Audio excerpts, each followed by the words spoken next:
Kembali Anda simak dalam Smart Motivation bersama Eloy Zaluku. Smart Motivation.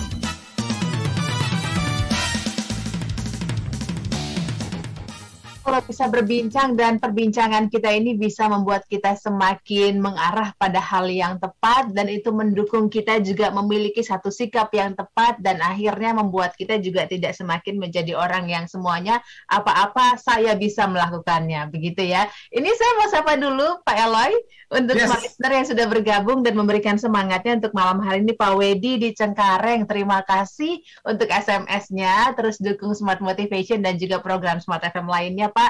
Terima kasih juga untuk Pak Ahmad Imtad ini yang juga setia terus mendengarkan materi yang disampaikan malam hari ini. Terima kasih luar biasa. Sehat terus untuk Pak Eloy. Wah, terima kasih Pak Ahmad Imtad. Lalu juga ada Santi di Bogor.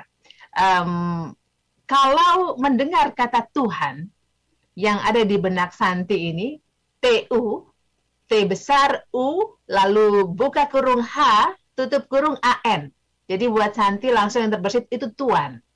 Begitu.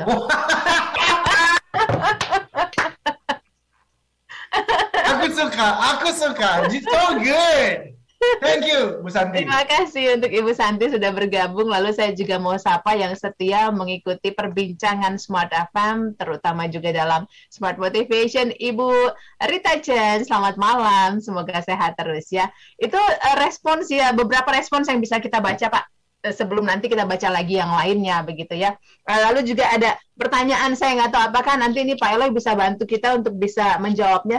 Saya kurang paham juga apakah searah begitu ya dengan perbincangan kita. Pertanyaannya adalah kalau tadi Pak Eloy katakan kalau hanya berpusat pada diri sendiri itu artinya dan digabungkan dengan yang tadi disampaikan oleh Pak Eloy dari Alain de Botton itu artinya nggak ada Superman begitu maksudnya atau bagaimana? Silakan, itu pertanyaan dari Smart Listener.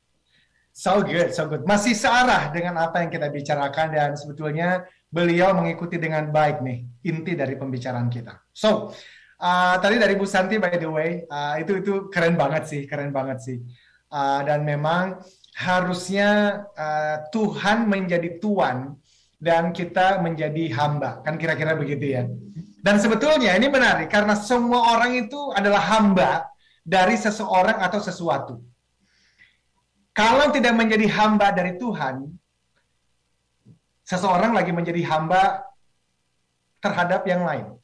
Entah hamba dari kekayaan, hamba dari cinta, hamba dari keakuan, hamba dari jabatan. Hamba itu adalah artinya kalau sesuatu atau seseorang itu hilang, hilanglah aku. Oke. Jadi ketika saya merasa uang adalah penting dan yang terpenting dalam hidupku, aku lagi menjadi hamba uang tuh. Pekerjaan ini penting banget. Aku lagi memperhamba diriku terhadap pekerjaan itu. So, Bu Santi, you are so good. Jadi tinggal kita memilih sekarang mau jadi hamba dari apa atau siapa. Nah, theocentric motivation and leadership tentu saja. Persis tadi Bu Santi menyampaikan kita adalah hamba dari Tuhan. Sesuai dengan iman dan kepercayaan kita masing-masing. Now, berhubungan dengan pembicaraan kita ini, saya mau masuk di dalam satu kata yang harusnya juga menjadi kata yang muncul dalam pikiran banyak orang ketika mendengar atau mengucapkan kata Tuhan. Yaitu CINTA, cinta. Atau Tuhan Maha Pengasih lagi Maha Penyayang. Benar kan, Mbak Uli? Yes. Maha Pengasih dan lagi Maha Penyayang. Nah, mari kita hubungkan itu dengan perasaan yang dikejar oleh setiap umat manusia. Apa itu? Merasa dicintai, merasa diterima, merasa bermakna dan punya makna dalam hidupnya. Harusnya kalau kita memahami pembahasan ini, search no more. Berhenti mencari dari benda-benda, berhenti mencari dengan cara mengisi kekosongan batiniah yang dikatakan oleh Blaise Pascal tadi, karena you nggak akan menemukannya di tempat lain. Teman-teman dan saya menemukannya dari sumber CINTA, karena listen, Tuhan bukan hanya memiliki cinta dan sayang, loh Mbak Uli. Saya ulang kalimat ini. Tuhan yang sedang kita bicarakan bukan hanya memiliki cinta dan sayang. Karena kalau memiliki bisa tiba-tiba hilang tuh. No. He is love.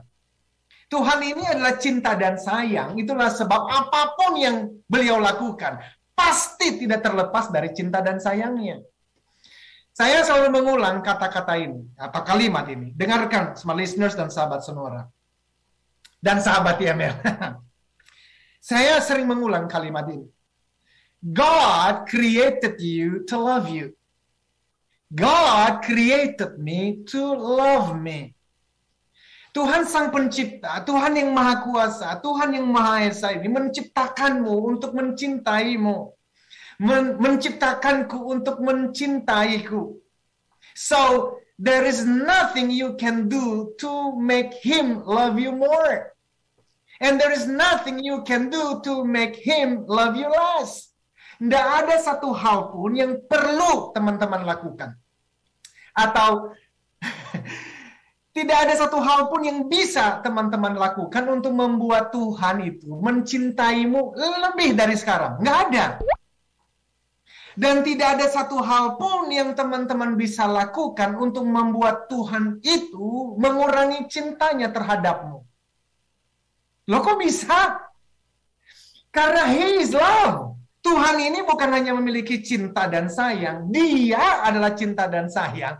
Dan kalau cintanya kepadamu dan kepadaku itu berkurang gara-gara saya berbuat jahat, itu bukan cinta yang sempurna, Mbak Uli. Karena itu berarti cinta bersyarat. Dan kalau Tuhan mencintai umat manusia bersyarat, tolong dengarkan baik-baik. Saya ulang kalimat ini saking pentingnya.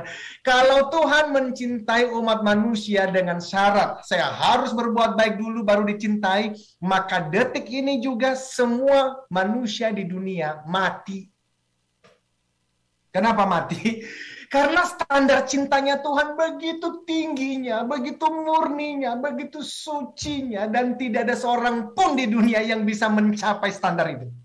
Dan kalau ada yang mendengarkan saya sekarang dan berkata, I can, aku bisa, maka orang itu sebetulnya sedang jatuh dalam kesombongan. Dan kesombongan itu adalah bukti bahwa dia sedang gagal mencapai standarnya Tuhan. Now, listen. Ketika motivasi mengatakan begini, kamu pasti bisa. Kalau kamu mau, kamu pasti bisa. Oh, ini membuat kita termotivasi, terinspirasi, di-boost untuk memberikan yang terbaik. Which is so good. Di dalam buku TML, saya membahas tentang motivation and leadership ini 10 bab. Karena penting sekali. 5 bab saya membahas khusus mengenai apa? How brain works. Bagaimana cara kerja otak. Bagaimana memprogram ulang pikiran bawah sadar. Supaya kebiasaan lama, itu kebiasaan-kebiasaan buruk, itu kita bisa kurangin dan kita membangun kebiasaan-kebiasaan yang baik, yang lebih baik. So important. But, gini loh, bagaimana dengan orang-orang yang sudah berusaha dan sampai hari ini belum mendapatkan apa yang diinginkan? Bagaimana motivasi umum bisa menjelaskan itu? Yang terjadi adalah justru insecure. Yang terjadi adalah mereka merasa diri gagal. Yang terjadi adalah mereka merasa dirinya tidak sehebat yang lain. Dan betul motivasi nanti mengatakan, jangan dong, dibingkai ulang dong kegagalan itu. It doesn't work. No, kenapa? Karena di dalam hati manusia ini ada satu ruangan yang kosong. Dan ruangan itu tidak bisa diisi dengan reframing. Nggak bisa diisi dengan teknik bingkai. Nggak bisa. Jadi hanya bisa diisi dengan apa? Yang paling tepat. Spiritual. Bahwa Aku melakukan yang terbaik. Dan aku yakin dengan pertolongan Tuhan dan kerja keras, tekun, bisa-bisa, pasti bisa. But, kalau ternyata waktunya belum tiba, aku tetap yakin, God loves you and loves me no matter what. Kenapa? Apa yang kita kerjakan setiap hari itu bukan lagi untuk mempertunjukkan diri kepada dunia supaya dunia menerima kita dan mencintai kita. Bukan. Kenapa? Karena God, the creator of the universe, Tuhan yang menciptakan alam semesta ini dan semua adalah miliknya, mengatakan begini, I love you no matter what. Nothing you can do to make me love you more. Nothing you can do to make me love you less. Nggak ada satupun yang Mbak Uli bisa kerjakan yang membuat Tuhan mencintaimu kurang dari sekarang. Dan tidak ada satupun yang bisa membuat Tuhan mencintaimu lebih dari sekarang. Kenapa? Karena sekali lagi, cintanya tidak bersyarat. But, listen, sebagai penutup ini Mbak Uli, ini penting banget. But, He refused. Tuhan menolak untuk membiarkan kita seperti ini terus. Karena itu Tuhan mau supaya hari lepas hari kita menjadi lebih baik, menjadi lebih baik, menjadi lebih baik. Dan bisa jadi Tuhan mengerjakan itu dalam diri teman-teman dengan cara mendengarkan apa yang kita bicarakan malam hari ini. Ini bukan kebenaran, ini bukan kebetulan gitu ya. Kalau ada orang yang kemudian mendengarkan apa yang saya sampaikan ini, karena 1 miliar orang di dunia mengalami depresi. WHO mengatakan itu. Dan bagaimana caranya supaya kita bisa lepas? Salah satunya adalah pahami bahwa motivasi penting banget, tetapi motivasi pada umumnya tidak bisa menjadi prinsip hidup dan kepemimpinan satu-satunya karena sangat rapuh. Jadi harus dimulai dulu dengan spiritual yang baik. Apapun iman, agama, keyakinanmu, prinsipnya adalah begini. God loves you no matter what. Maka ditutup dengan apa? Berikan yang terbaik setiap waktu. Dan dengan demikian, hidup akan baik-baik saja. Demikian, Mbak Uli.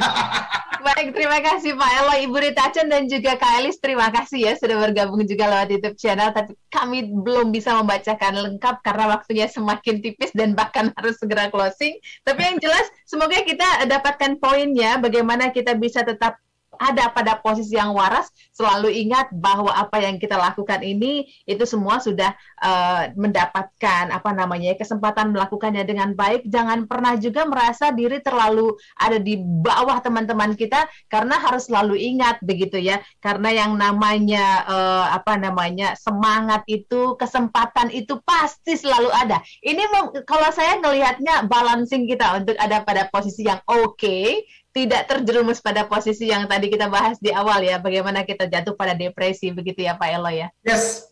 Oke. Terima kasih Pak Eloy. Minggu depan kita bahas lagi ya. Perbincangannya akan lanjut nih Smart Listener, karena masih banyak poin-poin yang perlu kita bahas, dan Anda terus bersama kami dalam Smart Motivation. Pak Eloy, kita ketemu lagi minggu depan, begitu juga dengan Anda Smart Listener. Saya Anastasia Uli. Saya Eloy Zalunggu, katakan yes I can. Keep the smile, be the connection.